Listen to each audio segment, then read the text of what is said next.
할렐루야. 오늘은 4월 5일 종려주일입니다. 코로나19 때문에 확산 방지를 위해서 우리 교회는 3월 내내 주일 예배를 함께 모여드리지 않고 가정에서 예배를 드리고 있습니다. 오늘 또 종려주일 가정에서 예배를 드리는 모든 성도들에게 하나님의 은총이 가득하시기를 축원합니다. 오늘 제목은 누가가 전한 복음입니다. 성경은 누가복음 1장 1절로 4절 말씀입니다. 성경을 보고 계신 분은 합독하겠습니다. 우리 중에 이루어진 사실에 대하여, 이 말씀은 우리라는 것은 예수님의 제자들을 말하는 것이고, 이루어진 사실은 예수님께서 이 땅에 오실 때부터 그리고 사역하실 때 그리고 부활 승천까지의 모든 사실을 말합니다. 2절입니다. 처음부터 목격자와 말씀의 일꾼된 자들이 전하여 준 그대로 내력을 저술하려고 붓을 든 사람이 많은지라. 예수님 승천 후에 사람들이 기록하고 싶어 했어요. 이 엄청난 사건을, 이 엄청난 진리를. 그래서 마태복음도 있어요, 마가복음도 있어요, 요한복음도 있습니다. 로마서, 고린도전후서, 서신서 많이 있습니다. 이 성경을 말합니다. 자, 3절. 그 모든 일을 근원부터 자세히 미루어 살핀 나도. 그런데 이 중에 정통한 분이 한 분 있어요. 바로 의사인 누가입니다. 이 누가복음을 기록한 누가입니다. 이 누가는 그 모든 일, 예수님에 관한 나실 때부터 부활 성천 때까지의 모든 일을 자세히 알고 있는 자신이라고 소개하고 있습니다. 자, 계속 읽어요.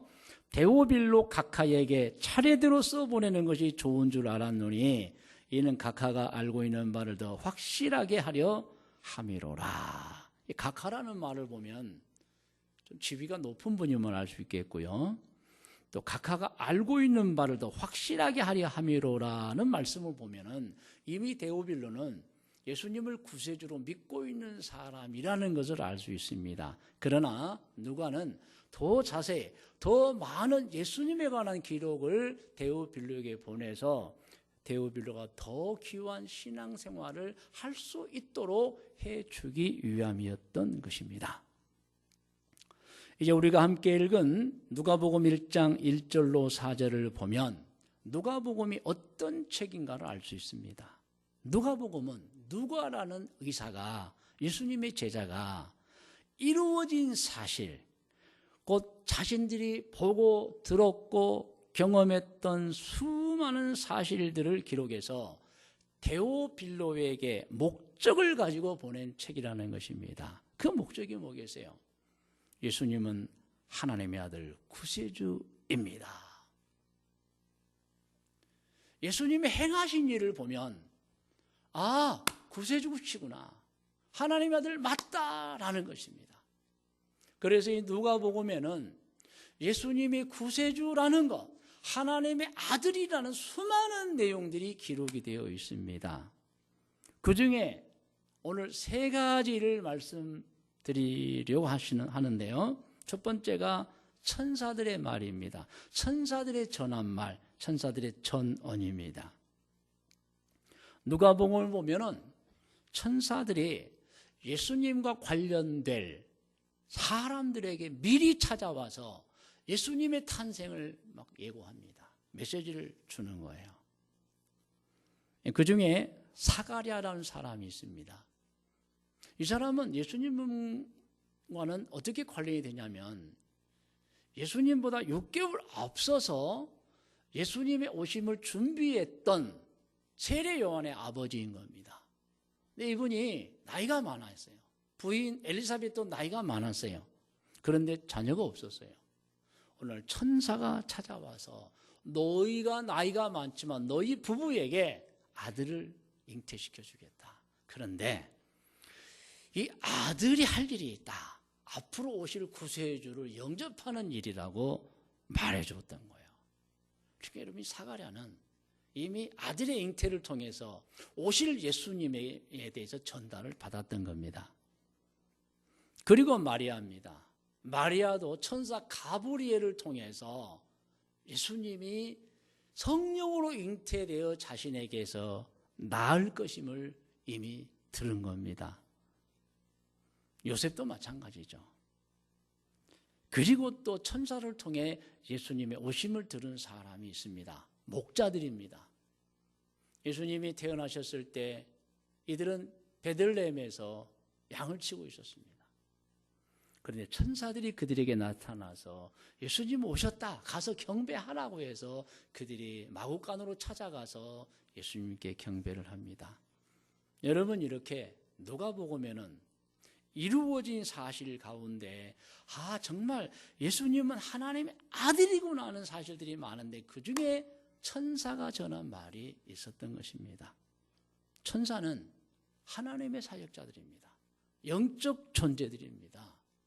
일반 사람은 볼 수도 없어요. 물론 영안이 열려진 사람, 신앙이 좋은 사람은 볼 겁니다. 근데 일반 사람은 못 봐요. 그러나 천사가 자신을 나타내고자 할 때는 보여지겠죠. 그런데 이 천사가 예수님과 관련될 사람들에게 미리 와서 예수님 오심을 전했던 것입니다. 이 일을 통해서 우리는 예수님이 누군가인가를 더 자세히 알 수 있습니다. 두 번째로는 성령님과 성부 하나님이십니다. 예수님께서 요단강에서 세례 요한에게 세례를 받고 기도하실 때 성령이 임하시고 하늘에서 하나님의 음성이 들려왔던 것입니다. 누가복음 3장 21절로 22절 말씀입니다. 백성이 다 세례를 받을세 예수도 세례를 받으시고 기도하실 때 하늘이 열리며 성령이 비둘기 같은 형체로 예수님 위에 그의 위에 강림하시더니 하늘로부터 소리가 나기를 너는 내 사랑하는 아들이라 내가 너를 기뻐하노라 하시니라. 이렇게 성령님과 성부 하나님께서 직접 예수님을 아들이시며 구세주로 말씀해 주셨던 겁니다. 그래서 누가복음을 읽다 보면은 예수님은 하나님의 아들이구나, 구세주시구나, 이걸 우리가 깨달을 수가 있는 겁니다. 세 번째로 이것은 가장 또 강력한 증거 중에 하나인데요, 예수님이 세상에 계실 때 행한 기적들입니다. 누가복음 3장 23절을 보면은 예수님께서 30살, 30세 되던 해부터 사역을 시작했다고 나와 있습니다. 그리고 3년의 공생애를 사십니다. 그동안에 수없이 많은 기적을 행하셨습니다. 요한복음 21장 25절은 예수님께서 행하신 그 수없이 많은 기적에 관해서 이렇게 표현했습니다. 요한복음 21장 25절을 같이 읽겠습니다. 예수께서 행하신 일이 이 외에라는 뭐 계세요? 요한복음에 기록된 일들 외에도 많으니 만일 낱낱이 기록된다면, 하나도 빠짐없이 기록된다면 이 세상이라도 이 기록된 책을 두기에 부족할 줄 아노라. 그렇게 많다는 겁니다. 그런데요, 우리가 꼭 이것은 좀 깊이 생각해야 됩니다. 예수님의 행한 기적들을 보면 어느 것 하나도 사람은 못하는 거예요. 사람으로서는 할 수 없는 겁니다. 그러므로 누가는 이러한 일들, 있었던 일들, 이루어진 사실들을 기록해서 데오빌로에게 보내면서 더 믿음을 성장시켜 주려고 했던 겁니다. 예수님의 행한 기적을 보면 예수님은 틀림없이 하나님의 아들 구세해 주신 것입니다. 여러분, 예수님께서 수많은 병자를 치료하신 것을 아실 겁니다. 그런데 그 치료하실 때 수술을 하지 않으셨어요. 약으로도 아니하셨어요. 무슨 식이요법 권하지도 않았고 무슨 운동요법 권하지도 않았습니다. 그냥 말씀으로 중풍병자를, 말씀으로 문둥병자를, 여러분 말씀으로 소경의 눈을 뜨게 했고 말씀으로 혈류병 여인의 병을 낫게 했어요. 말씀으로. 여러분, 이 세상 누가 말씀으로 치료할 수 있겠어요? 물론 예수님의 능력을 받아서 신유를 행할 수 있을 겁니다. 그런데 신유도 가짜가 있으니까 여러분 잘 구별해야 됩니다. 예수님만이 말씀으로 치료하신 거예요. 또 예수님께서는 수많은 귀신 들린 자를 치료해 주셨어요. 그 방법은 귀신을 쫓아내버리는 거예요. 귀신은 악한 영적 존재, 타락한 천사입니다. 일반 사람은 몰라요. 근데 예수님은 아신 거예요. 수많은 귀신들을 쫓아내셨습니다. 그리고 가나의 혼인잔치에서는 포도주가 떨어지자 어머니 마리아의 요청으로 물을 포도주로 바꿔주었어요. 여러분, 물이 포도주가 되는 거예요. 예수님 이전에도 없었고 예수님 이후에도 없어요. 요즘 한국에 막 자기가 하나님이다, 자기가 예수님이다, 한 5,000명 이상이 막 주장하고 다니는데요. 저는 가끔 그런 말을 합니다.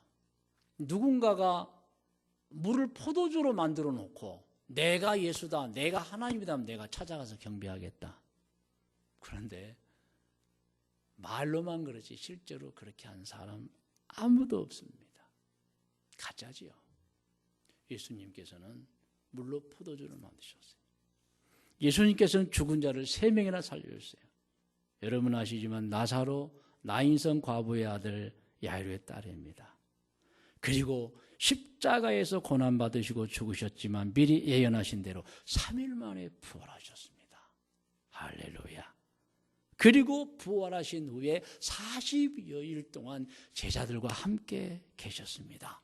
그리고 그들이 보는 눈앞에서 하늘로 올라가셨습니다. 아멘. 여러분, 누가복음을 기록한 누가의 결론이 있어요. 이런 여러 가지 사실을 통해서, 이루어진 사실을 통해서 예수님은 하나님의 아들이시며 구세주시라는 것입니다. 할렐루야. 오늘 말씀의 묵상과 적용 권면입니다. 여러분, 오늘 본문 말씀을 마음에 꼭 담으시고 하나님의 아들 예수님, 구세주 예수님, 여러분 확신 있는 신앙을 가지시기를 바랍니다. 그렇습니다. 하나님은 우주와 만물, 특히 사람을 창조하신 아버지이시고요. 우리 사람은 절대로 우연히 생겼다가 죽으면 그만인 인생이 아닙니다. 하늘나라로 다시 돌아가는 인생인 겁니다. 여러분, 우리는 이 세상에 영원히 살지 않습니다. 그것을 기억하고 살아야 됩니다. 제가 며칠 전에 벚꽃이 핀 길을 가는데 옆에 분이 그래요. 목사님, 우리가 핀 벚꽃을 몇 번이나 볼 수 있을까요? 물론 저는 한 30번 이상 볼 줄로 압니다만은 그럴 수 있을까? 50번? 30번. 이런 벚꽃은 1년에 한 번씩 피기 때문에 어떤 분은 20번, 어떤 분은 10번 벚꽃 봅니다. 여러분, 우리는 언젠가 다 하나님 앞으로 돌아갑니다. 그것을 알고 살아야 됩니다.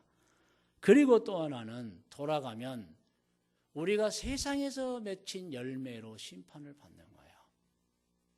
그 열매는 착함의 열매입니다. 그래서 우리 기독교인들은 죄짓지 않고 정말 착하게 살아야 됩니다. 사실 예수님이 고난받으신 이유가 뭡니까? 죄 용서입니다. 예수님이 죽으신 이유가 우리 죄를 용서해 주기 위해서 죽으셨어요. 그러므로 우리는 다시는 죄를 짓지 말아야 하는 것입니다. 오늘은 종료주일입니다. 금주 한 주간은 예수님의 고난을 기억하면서 우리의 마음을 거룩하게 가다듬는 주간입니다. 그래서 예수님의 고난으로 지은 죄를 용서받은 우리가 다시는 죄를 지어서는 안 된다는 결심을 하는 주간이기도 합니다. 그러므로 이 한 주간 참으로 우리에게 생명을 주신 성부 하나님과 성자 예수님을 섬기는 기독교 신앙으로 착하게 사시고 좋은 일 많이 하시고 특별히 가정을 행복한 가정으로 만들어야 합니다. 그게 우리의 사명입니다. 가족들을 괴롭히지 말고, 가족들을 힘들게 하지 말고, 가족들에게 짜증 부리지도 말고, 소망을 주고 용기를 주고 격려해 줘야 합니다. 그리고 여러분 하는 모든 일을 성실하게 최선을 다해서 하는 성도들이 되시기를 주의 이름으로 축원합니다. 마지막으로 한 가지 광고 말씀을 드립니다.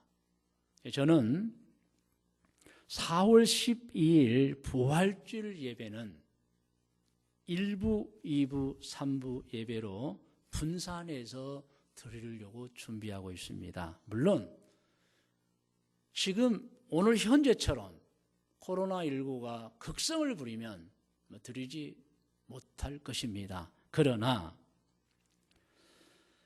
2월 이전에 일상적인 생활로는 돌아가지 못하지만 이제는 침체되어 있는 국가 경제를 살리고 사회 발전을 위해서 이제는 국가가 규정하는 모든 코로나19 방지 확산의 방지를 하는 규정을 반드시 지키면서 우리가 이제는 우리의 해야 할 일도 해야 될 때가 다가왔다고 판단하는 것입니다. 그래서 만일 부활주일 예배를 드린다면 전후 좌우 1.5에서 2m씩 띄우고 마스크를 쓰고 손 소독을 하고 그리고 반드시 예배당에 들어올 때는 본인의 이름과 휴대전화를 기입하고 예배 드리고자 합니다. 그러다 보니까 우리 교회 구조를 살펴볼 때에 한 좌석 건너씩 앉고 한 좌석에 좌우로 한 명씩 2명만 앉을 때 한 60명 정도가 안전하게 예배를 드리는 공간입니다. 물론 강대상 앞 조금 남은 부분에 2m씩 개인 의자를 놓는다면 한 10명 정도 드리면 70명 정도가 예배를 드릴 겁니다. 그래서 혹시 예배를 드린다는 공지가 나가면 여러분 스스로 1부, 2부, 3부 예배 분산해서 교회 오셔서 예배 드리시고 단 이런 분은 계속 가정 예배를 드리셔야 합니다. 열이 있거나 감기가 있으신 분 그리고 공적인 업무를 수행하고 있거나 다중시설 서비스 근무자들 수많은 사람을 만나서 상담해야 하는 분들 이런 분들은 코로나19가 주춤해질 때까지 모든 사람의 인식이 이제는 됐다고 할 때까지 가정에서 가족들과 예배 드리시기 바랍니다. 교회는 계속해서 영상으로 토요일 작성해서 예배 드릴 수 있도록 할 겁니다. 여러분 이번 한 주간 고난주간 하나님의 은총 가득 받으시기를 다시 한번 축원합니다. 아멘.